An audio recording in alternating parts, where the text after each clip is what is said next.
तो बहुत दिन फास्ट टाइम में देखिली। ଆଜ୍ଞା ସାର୍। तू तो बहुत सुंदर। Thank you sir. तो ମୁଁ କେବେ ଏମିତି ଲକ୍ଷ୍ୟ କରୁନଥିଲି। Thank you sir. ବୁଝିଲେ ଆଜ୍ଞା ସାର୍। Thank you sir. ୟୁନିଫର୍ମରେ ଟିକେ ମୋଟା ଦେଖା ଯାଉଛୁ। एक्चुअली ही मोटा सर, एक्चुअली ही मोटा। ନା ତ ମତେ ପକଉଛ ବିଲକୁଲ ଲାଗିଲାନି।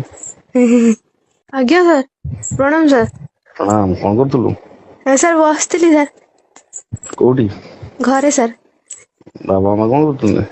ବାବା ମାମା ତ କୋଉଠି ଯାଇଛନ୍ତି, ସେ ମନ୍ଦିର ନା କଣ ଯାଇଛନ୍ତି ବୋଧେ। ଘରେ କଣ ତୁ ଏକୁଟିଆ? ଆଜ୍ଞା।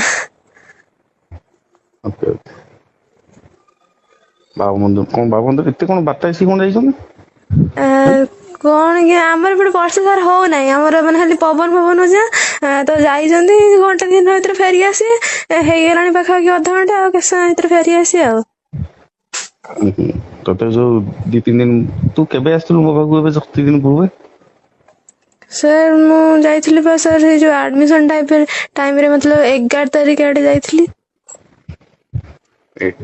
ଆରେ ଏବେ ଯୋଉ ଯାଇଥିଲୁ ବେ ଆଡମିସନ କୁଆଡେ? ଯୋଉ ଘରକୁ ଯିବା ପୂର୍ବରୁ କେବେ, କାଲି ନା ଯୋଉ ସରି କାଲି କହୁଛି, ଶୁକ୍ର ନା ଗୁରୁବାର ତୁ ଯାଇଥିଲୁ ଘରକୁ? କେବେ ଆଜ୍ଞା ସାର୍। ଯାଇଥିଲୁ? ସାର୍ ହଉଛି ସାର୍ ଗୋଟେ ମିନିଟ୍ କହୁଛି, ଡେଟ୍ ଦେଖିକି କହୁଛି, ଗୋଟେ ମିନିଟ୍। ସାର୍ ଶୁକ୍ରବାର ବୋଧେ ଗଲୁ ବୋଧେ। ସାର୍ 20 ତାରିଖ, ଆଁ 20 ତାରିଖ। ହଁ ଶୁକ୍ରବାର ନାଇଁ। ଆଜ୍ଞା। ତୋର କଣ ମୋବାଇଲ ଅଟୋ ରେକର୍ଡିଂ ହଉଛି? ନା ସାର୍। ଆଁ ନା ସାର୍। ତୋ ମୋବାଇଲ ଅଟୋ ରେକର୍ଡିଂ କଲେ କଣ ମୁଁ ଜାଣିପାରିବି ଯେ ରେକର୍ଡିଂ ହେଲା ବୋଲେ? ହଁ ଜାଣିହବ, ମୁଁ ସାଉଣ୍ଡ ଏମିତି ଆସେ। ହଁ ସାଉଣ୍ଡ ଆସେନି ଜାଣ। ମାନେ କୁହେ ଯେ ହଉଛି ରେକର୍ଡିଂ ଷ୍ଟାର୍ଟ ହେଲା କି କଣ ହେଲା, ଏମିତି କୁହେ। ତତେ ପରଦିନ ଫାଷ୍ଟ ଟାଇମ ପାଇଁ ଦେଖିଲି। ଆଜ୍ଞା ସାର୍। ତୁ ତ ବହୁତ ସୁନ୍ଦର। Thank you sir. ମୁଁ କେବେ ଏମିତି ଲକ୍ଷ୍ୟ କରୁନଥିଲି। Thank you sir. ବୁଝିଲୁ ଆଜ୍ଞା ସାର୍। Thank you sir. ୟୁନିଫର୍ମରେ ଟିକେ ମୋଟା ଦେଖା ଯାଉଛୁ। एक्चुअली ही मोटा सर, एक्चुअली ही मोटा। ନା ତ ମତେ ପକଉଛ ବିଲକୁଲ ଲାଗିଲାନି। ଆଁ ସାର୍ एक्चुअली ହିଁ ମୋଟା, ଘରେ ସମସ୍ତେ କହୁଛନ୍ତି ମୋଟା ବୋଲି। ତୁ ଘରେ ରହିଲା ବେଳକୁ ଜିମ୍ ଫିମ୍ ଗଲା ବେଳକୁ ପତଳା ହେଇଯାଉଛୁ, ସେଠି ହଷ୍ଟେଲ ଯାଇକି ଖାଇ ପିଇକି ମୋଟା ହେଇଯାଉଛୁ, ସବୁବେଳେ କହୁଛନ୍ତି। ତୁ ବୋଧେ ଜିନ୍ସ ପିନ୍ଧୁଥିଲୁ ବୋଧେ, ସେଇଥିପାଇଁ ଜାଣିପାରିଲିନି ବୋଧେ। ଆଜ୍ଞା ସାର୍, ଜିନ୍ସ ପିନ୍ଧୁଥିଲି ସାର୍। ଟି ସାର୍ଟ ପିନ୍ଧୁଥିଲୁ, ବହୁତ ବଢିଆ ଦେଖା ଯାଉଥିଲୁ। ଆଜ୍ଞା ସାର୍, ଥ୍ୟାଙ୍କ ୟୁ ସାର୍। ମୁଣ୍ଡ ଖରାପ କରିଦେଲୁ। ଆଁ ନା ସାର୍। ହଁ ମୋ ମୁଣ୍ଡ ଖରାପ ହେଇଗଲା। ନା ଏତେ ବି ସୁନ୍ଦର ନୁହେଁ ସାର୍। ମତେ ବହୁତ ଭଲ ଲାଗିଲୁ। ଥ୍ୟାଙ୍କ ୟୁ ସାର୍, ଭଲ ଲାଗିଲ। ହଁ। ଆଉ କଣ ଖବର କହ? ସାର୍ ମୁଁ ତ ଭଲ। ଆପଣ ଦିୱାଲି କେମିତି ଏଞ୍ଜୟ କରୁଛନ୍ତି? ଏମିତି। ଅ ହଁ। ତୁ ମୋ ଲାଗି କଣ କରିପାରିବୁ? କଣ କରିବେ ଆପଣ ଯାହା କହିବେ, ହଁ ଜାଗା ଆପଣ ଭଲ ପଢିବା ପାଇଁ ସେଦିନ କହିଲେ, ପଢୁଛି ଆସିକି ଘରେ। ସବୁ କରିଦବୁ। ଆଜ୍ଞା ସାର୍। ଆଁ ଆଜ୍ଞା ସାର୍। ଏମିତି କେମିତି କରିଦବୁ, ମିଛକଥା କହୁଛୁ। ହଁ ସାର୍ କରିପାରିବି କଣ ହେଇଛି, ନା ଆପଣ ଏତେ ମତେ ହେଲ୍ପ କରୁଛନ୍ତି, ପୁଣି ଏକ୍ଜାମ ପାଇଁ ବି ହେଲ୍ପ କରିବେ, ତ ମୁଁ କଣ ପାଇଁ କଣ ନ କରିପାରିବି, ଘରେ ବି ଏତେ କରୁଛନ୍ତି, ତୋର କୋଉ ଘରେ କୋଉ ତ ସେମିଷ୍ଟାର ବ୍ୟାକ୍ ଆପଣଙ୍କୁ ଅଛି? ପୁରା ଏତେ ମାନୁଛନ୍ତି। ତ କୋଉ ସେମିଷ୍ଟାର ବ୍ୟାକ୍ ଅଛି? ମୋର ବା 3rd ସେମିଷ୍ଟାର ବ୍ୟାକ୍ ଅଛି, 1st ସେମିଷ୍ଟାର 2ଟା ଅଛି। ଫାର୍ଷ୍ଟ ସେମିଷ୍ଟର 2ଟା? ଫାର୍ଷ୍ଟ ସେମିଷ୍ଟାର ମ୍ୟାଥ ଆଉ ଯୋଉ ଆମର ବେସିକ ଇଲେକ୍ଟ୍ରିକାଲ ଇଲେକ୍ଟ୍ରୋନିକ୍ସ, ଆଉ 3rd ସେମିଷ୍ଟାର ତ ସବୁ ଆଉ। ଫାର୍ଷ୍ଟ ସେମିଷ୍ଟାର ବି ଅଛି? ହଁ ଫାର୍ଷ୍ଟ ସେମିଷ୍ଟାର ଅଛି, 3rd ସେମିଷ୍ଟାର ଅଛି, ଆଉ ପୁଣି ଏଥର ବି ଲାଗିଯାଇଛି ଗୋଟେ।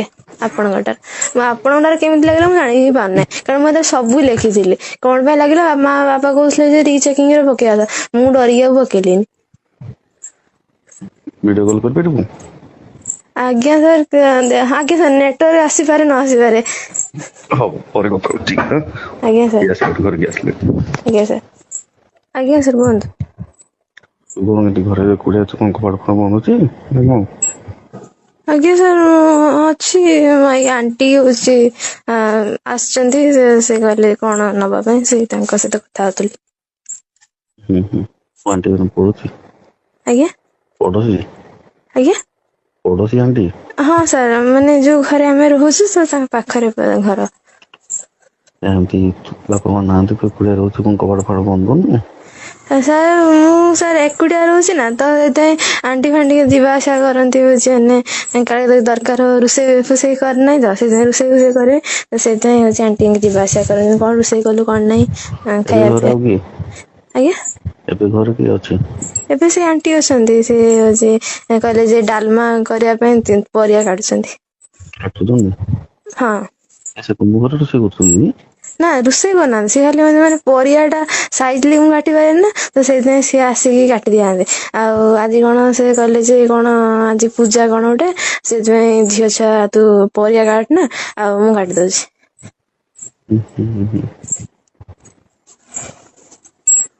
ଆଉ କଣ ଖବର କହ? ହଁ ସାର୍ ଭଲ ସାର୍। ଆମେ ଏକୁଟିଆ ନା ଘରେ? ନା ସାର୍ ଆଣ୍ଟି ପରିବା କାଟି ସାରିଲା ପରେ ପୁଣି ସେଇ ଏକୁଟିଆ, ଆଉ ତାପରେ ସେ ମାମା ସବୁ କାମ ଦେଇକି ଯାଇଥିଲା, ତାକୁ ସବୁ ବସିକି କରିବି ଆଉ। କବାଟ ତୋର ବନ୍ଦ ନାହିଁ କି, ଏବେ ଆସିଯିବ?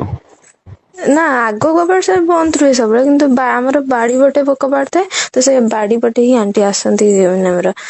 ବାରିପଟୁ ଆସନ୍ତି?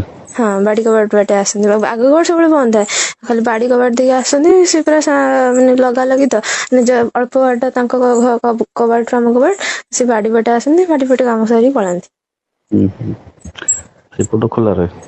ନା ସାର୍ ଏପଟେ ବନ୍ଦ ଥାଏ ସାର୍, ଆଗ ପଟ ସବୁବେଳେ ବନ୍ଦ ଥାଏ, ଆଉ ବାରିପଟରେ ଖୋଲା ଅଛି? ହଁ ଖୋଲା ଥାଏ ସବୁବେଳେ।